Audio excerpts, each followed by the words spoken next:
Сегодня мы с вами разберемся с TradingView, научимся его настраивать и сделаем его максимально удобным для своей прибыльной торговли. И первое, с чего мы с вами начнем, это панель котировок. У каждого из вас есть по правой стороне куча всяких надписей. Давайте сейчас разберемся, для чего это, что с этим сделать и как это максимально для себя упростить для своей работы. Первое, что я бы вам рекомендовал, для себя, честно, не знаю, зачем вот это вот мне нужно, просто тупо убираем, берем вот здесь за ползунок и убираем. И далее у нас есть настройки. Я, например, для себя убрал изменения, можно убрать лого, можно убрать стикер, да, то есть все уже зависит от вас, но в любом случае хотя бы даже убрать изменения вам поможет как минимум сократить данную панель, дальше ее можно ужать и, соответственно, она занимает меньше пространства. Если вы нажмете на данную кнопку, соответственно, она исчезнет. Это расширит ваш экран, и если вы, например, сейчас пользуетесь только биткоином, данная панель вам не нужна. Если вы постоянно серфите по разным парам, соответственно, вы открываете панель, перелистываете на следующий инструмент, евро, российский рубль, открываете и работаете дальше. Это намного проще, это намного удобнее. Далее давайте разберем следующую функцию, это оповещение. Давайте разберемся, для чего это. Первое, это очень важный инструмент, если вы хотите споймать цену в определенном районе. Например, нас интересует, давайте вернемся к тому же биткоину. Биткоин интересует в районе 28 тысяч долларов. Для этого нам нужно перейти на биткоин, найти, где у нас здесь 28 тысяч долларов, да. Нашли 28 тысяч долларов, нажали на плюсик и нажимаем «Добавить оповещение биткоин 28 тысяч». Соответственно, когда мы перейдем в данную вкладку, у нас появится активное оповещение. Если оно сработает, вы увидите данное оповещение в журнале оповещений. Соответственно, после этого можно будет его удалить. Как это все удалить? Я обычно использую удалить неактивное оповещение. Нажимаете сюда, 3 точки здесь и удалить все неактивные. Соответственно, очищаете журнал оповещений для того, чтобы видеть только те оповещения, которые вам необходимы. Также из всей этой панели, которая находится по правой стороне, нам будет интересно дерево объектов, но к нему мы вернемся немножко позже. Итак, с панелью мы разобрались, поэтому давайте ее свернем, она нам больше не нужна. Дальше нас будет интересовать панель инструментов. Это еще один важный элемент на нашем экране. Данная панель, если вдруг ее у вас нет, да, то есть вот она у меня размещена по левую сторону, ее можно открыть, нажав на иконку вашего логотипа и перейдя вот здесь, вот, панель инструментов. Нажимаете галочку, она пропадает, нажимаете галочку, она появляется.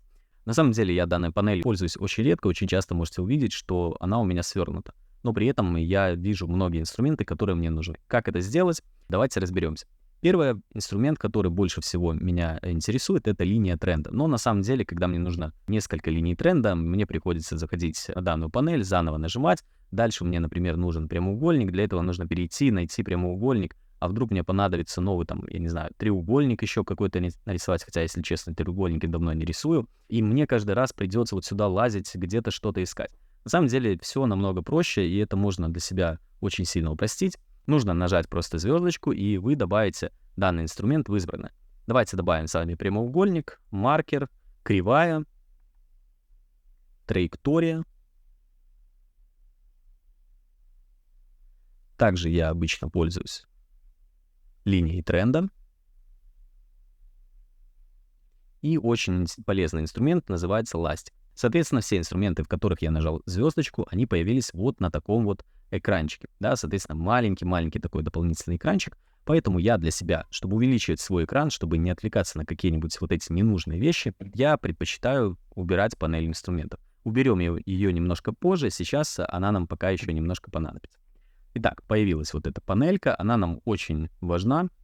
Ее можно двигать по всему экрану. Я для себя ее всегда оставляю вот здесь. Она не занимает много места, она не мешает, не отвлекает от графика. Чем крут этот вот ластик, он позволяет просто очень быстро удалять все наши инструменты. Итак, для того, чтобы дальше работать с графиком, я предлагаю настроить для себя вид. Не очень сильно люблю красные и зеленые свечи, не очень сильно люблю, чтобы экран был весь очень белый, поэтому нажимаю цветовая тема, перехожу темная, весь экран темный, дальше захожу настройки. В настройках выбираю оформление, выбираю фон, то есть фон вы можете сделать любым цветом, я не знаю, градиент. Для себя я выбираю сплошной, выбираю, естественно, белый, чтобы у меня был белый экран. Выбираю сам инструмент, тело. Тело у меня получается черного цвета. Это медвежьи свечи, все они у меня, если видели, черного цвета. А обычные свечи, они темно-зеленого. Не вот это вот бледно-зеленого, они немножко темнее. И вот примерно вот так. Единственное, наверное, у меня все-таки не прям черную, а чуть-чуть все-таки светлее. Да, поприятнее немножко цвет. Вот так вот оформлен мой график обычно. И этого мне достаточно, то есть хороший, приятный цвет, да. Единственное, наверное, все-таки зеленый еще чуть-чуть светлее. Или все-таки был такой? Нет, не такой. Вот он. Да, все, вот этот вот хороший цвет. Угу. Супер. Отлично. Вот так вот выглядит мой обычный график. Соответственно, вы можете нажать вот сюда «Сохранить как». Сохранить там, не знаю, Добрыня. Да, допустим, это мой цвет, это мой любимый цвет. Сохранил. И в следующий раз, когда я применю данную тему, то есть у меня есть светлое, перешли. Далее вы можете выбрать там сохраненную тему, и у вас появится данная тема. Единственное, нажмем сразу темную, потому что мне нравятся именно вот эти вот боковушки, чтобы они были черные. Дальше нажимаю Добрыня, и появляется внутри то, что здесь происходит. Идем дальше. Теперь давайте разберемся с линиями. То есть такая штука, когда ты берешь линию, тебе нужно нарисовать ее вообще прямо-припрямо, ты нажимаешь ее и пытаешься как-то ее выровнять, да. Конечно, есть вот эти вот полосы, ты вроде по ним можешь сделать, но такое себе. На самом деле такое себе, потому что есть вариант намного проще. Вы берете инструмент, нажимаете полосу, зажимаете кнопку Shift, и у вас линия становится прямой. Если вы немножко наклоните мышь, у вас пойдет линия под 45 градусов. Если протянете вперед, то у вас, видите, автоматически линия рисуется, продолжает дальше рисоваться прямо. Если вы нажмете сейчас левую кнопку мыши, у вас линия зафиксировалась, отпускаем Shift и можем продолжать дальше работу. Еще раз рисуем линию, еще раз зажимаем Shift, нажимаем левую кнопку, у вас появилась прямая линия. Супер, очень удобно. Но иногда появляется такой вопрос, когда нам нужно четко-причетко поставить нашу линию к нашей свече, потому что в ту стратегию, которой я вам рассказываю, нужно торговать максимально четко и максимально, там иногда цена приходит пипс. Соответственно, здесь нельзя торговать с какой-то погрешностью. Для этого я всегда пользуюсь инструментом слабый магнит. Если мы нажмем сюда, здесь у нас будет выбор слабый либо сильный магнит. Для себя я выбираю всегда слабый магнит. И что мы делаем? Да? Давайте мы с вами удалим наши все линии. Выбираем нашу линию.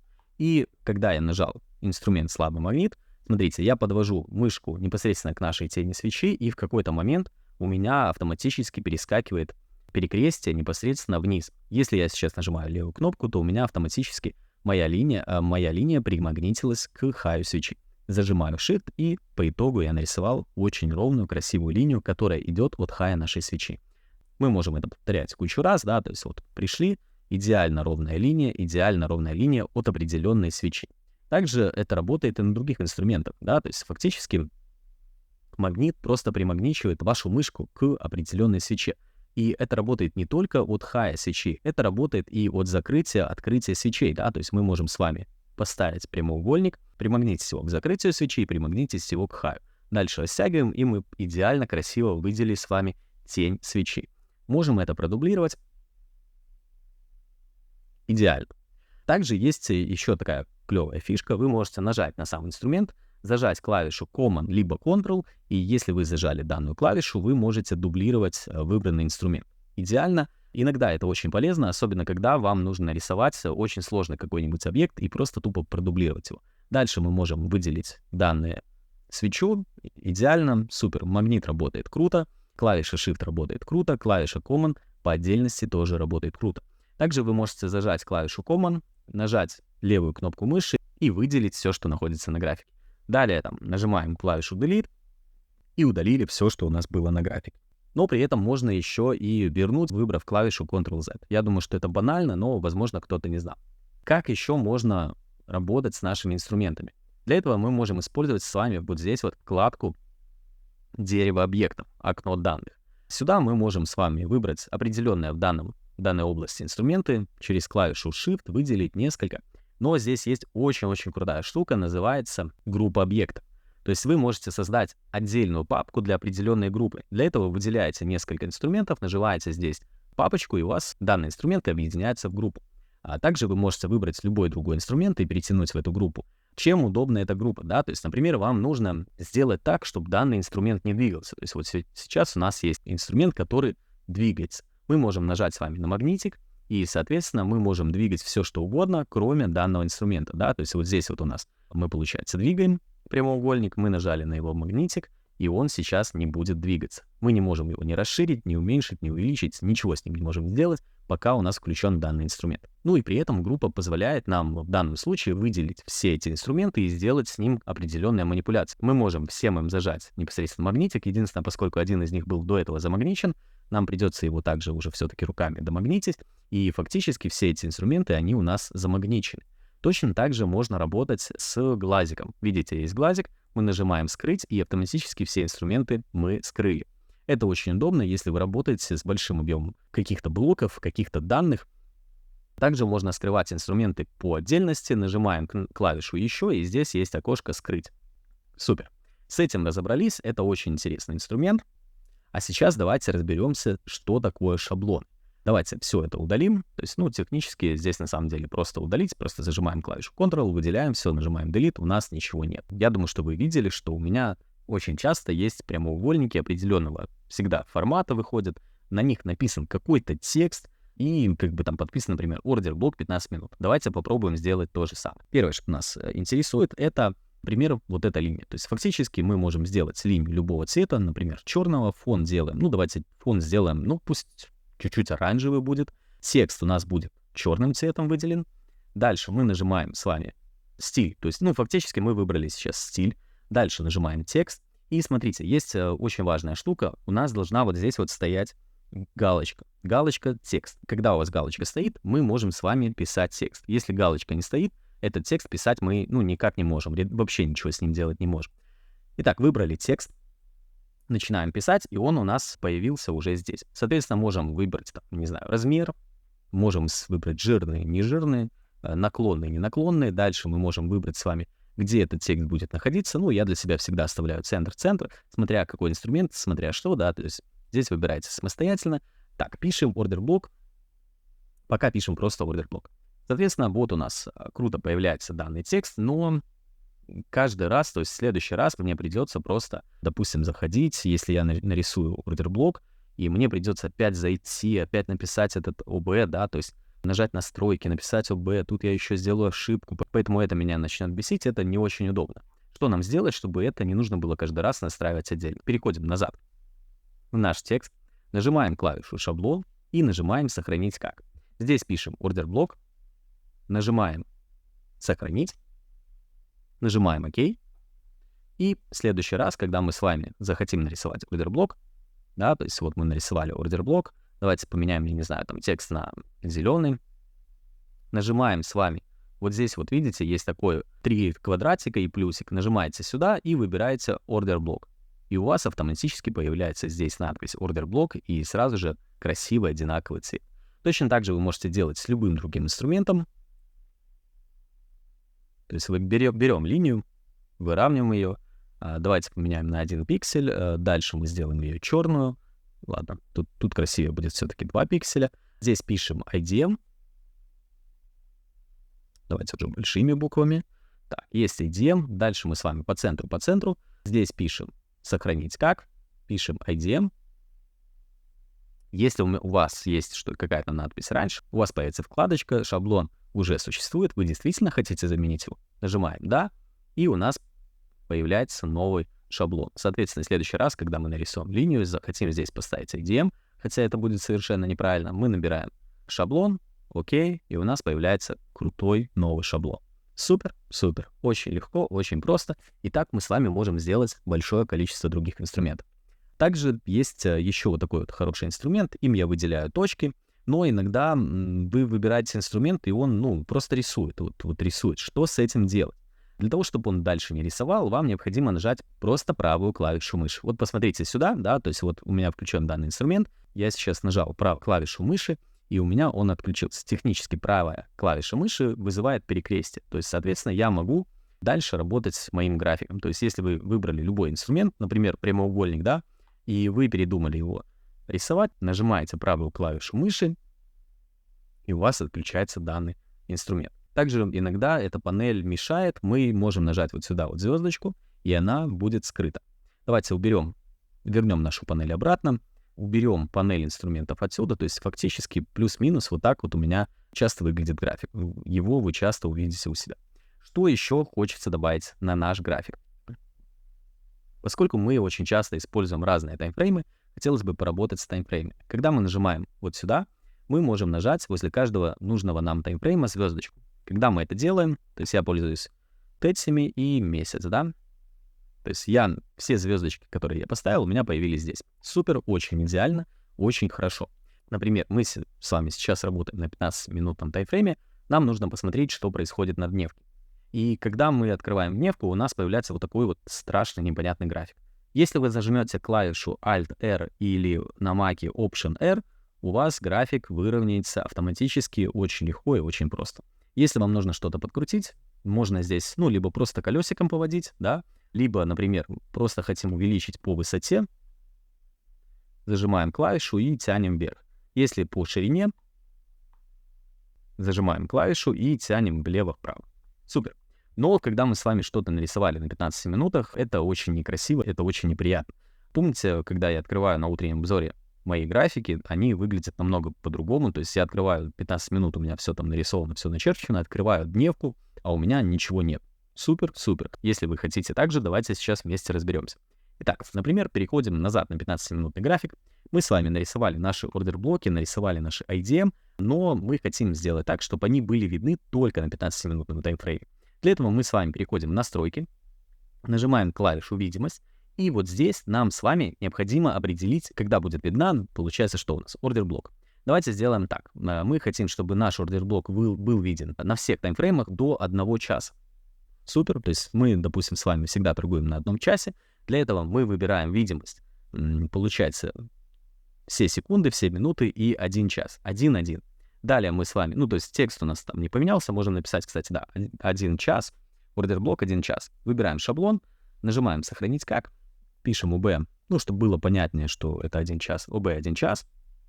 Так, дальше давайте сделаем с вами этот шаблон, продублируем, то есть здесь также нажимаем ОБ 1 час.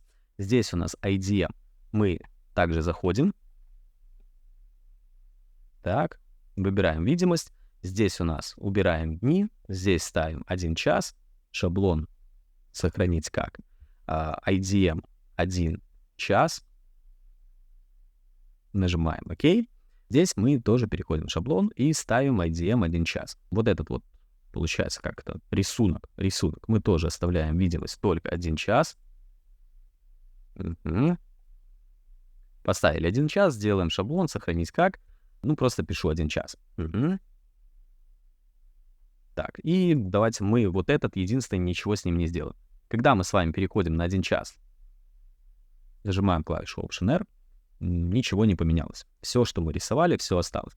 Но когда мы переходим на дневку, у нас остался только один вот этот кружок. Если мы перейдем в дерево, то есть ничего не удалилось, оно просто, видите, скрыто. То есть все, что мы с вами отрисовали, оно скрыто. Если мы сейчас вот в этом инструменте на него нажмем на шаблон, выберем 1 час, он тоже пропадет. То есть он никуда не испарился, он есть на 1 часе, вот он, но на дневке, там, на месяце его не будет. Супер, это очень удобно, очень интересно. Также мы можем сделать, например, какой-нибудь инструмент. Давайте нарисуем вот эту дугу, но чтобы она была видна только на дневке. Так, видимость у нас получилась, точнее, дневка, там, но на месяце мы ее не видели. Поэтому давайте нарисуем 1.1, соответственно, пишем здесь «Сохранить как 1D», нажимаем «Сохранить», окей. Соответственно, она видна на минутке, на 15 минутке, на часе, видна на дневке, вот эта линия, да, но на месяце ее видим, ее нет, да, то есть вот она опять скрылась. Соответственно, это очень удобно, потому что если вы работаете с какими-то таймфреймами, с какими-то инструментами, чтобы их не было много и не было какой-то непонятной каши, это очень удобно, они скрываются, и вы можете адекватно работать на каждом таймфрейме и не париться по поводу того, что у вас где-то что-то не видно, что-то вы пропустили. Также давайте разберемся с индикаторами. Для того, чтобы добавить себе индикатор, мы с вами должны нажать вот сюда, вот на эту вкладочку, и у вас здесь будет просто написано «Индикатор панели», и вы можете пытаться искать данный индикатор. Первый индикатор, он у меня уже сохранен, называется Inside Bar. Называется он Inside Bar, нажимаем его, и когда мы один раз на него нажали, он автоматически появляется на экране. На самом деле данный индикатор выглядит, когда вы первый раз там откроется, он будет выглядеть как-то вот так вот страшно непонятно. Я вам сейчас показываю его настройки, потому что очень часто дают вопросы. То есть Вот у меня все настройки, стиль. Это все должно быть настроено один в один. Аргументы именно так настроены. По-моему, вначале они у вас совсем по-другому. Ну, не по-моему, а точно вначале они у вас совсем по-другому. И для того, чтобы у вас каждый следующий раз, то есть я вот нажал ОК, то есть смотрите, у меня вот здесь индикатор выглядит так. Если я его удалю, нажимаю, во-первых, для того, чтобы его добавить себе, то есть здесь все на самом деле просто. Так, он у нас inside bar. Вы нажимаете звездочку рядышком, и он у вас появляется в избранных. Вот у меня 2 индикатора в избранных. Убрали звездочку, он удалился. Соответственно, вы зашли. Когда я добавил свой индикатор, у меня автоматически этот индикатор с моими настройками сохранился. Как это сделать? Вам необходимо сделать все настройки индикатора, нажать вот сюда и нажать клавишу «Сделать по умолчанию». Когда вы это сделаете, при каждом, даже если вы удалили индикатор, когда вы его будете включать дальше, он у вас будет сразу же автоматически работать точно так же, как вы его настроили последний раз. И давайте добавим еще один с вами индикатор. Он называется FX Market Sessions, вот этот вот, да, от биотоки. Нажимаем звездочку, чтобы у нас был. Сейчас один раз на него нажимаем, и он у нас появился здесь. Когда вы его откроете, здесь вообще капец не то, как это выглядит у меня. Я покажу вам свои настройки. Так, здесь у нас +3. Здесь у нас, ну, по истории я пишу себе 1, чтобы не захламлять график. Дальше выбираем Лондон. Здесь у меня получается, ну, там цвет у меня был красный. Здесь у меня черный. По времени 10. Так, 10, 12. Так, здесь нет, везде нет. Дальше у меня идет Нью-Йорк. По времени 15, 18.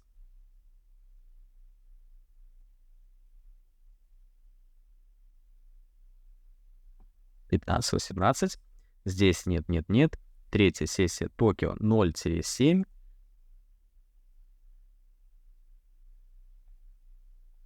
Здесь у нас нет. Четвертая у меня Франкфурт. Франкфурт Киллзон. Это открытие именно сессии Франкфурта с 9 до 10 утра. Это очень важно. Для меня это очень удобно. Подсказал один из моих учеников. Вообще сейчас постоянно пользуюсь, потому что раньше это делал вручную, рисовал. Почему сам не додумался, не знаю. Так, идем дальше. Здесь выбираем гамбургер. Дальше выбираю линию. Здесь у меня получается вот это удаляю. Здесь удаляю.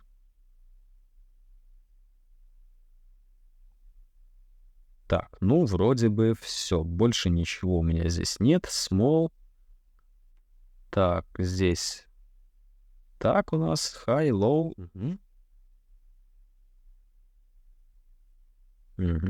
Вроде бы все. Так, нажимаем ОК. Смотрим, как это выглядит. Отлично. Выглядит все так, как было здесь. Так, единственное, здесь у нас получается, нужно еще удалить, отключить вот эту штуку. Что у нас здесь? Здесь я удалил это. Так, дальше у меня получается вот тут коробку удалил. И вот здесь удалил.